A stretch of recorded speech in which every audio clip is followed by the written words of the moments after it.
Казвам се Христо Тодоров Пеев. На 20 години съм и уча физика в Софийския университет. Днес в центъра на София се издига паметник.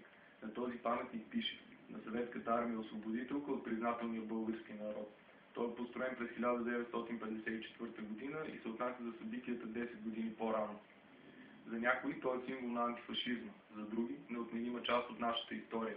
Но това ли е истината? Каузата, която смятам да защитавам, е за демонтиране на паметника на Съветската армия. За мен той е продукт на пропагандата на комунистическите режими, не само българския, а и руския. За мен да наричаш окупатора си освободител е перверзно. Смятам, че мястото на този паметник е в музей, където наистина може да се превърне в част от нашата история. И още смятам, че българското общество трябва да вземе позиция относно събитията след 1944 година.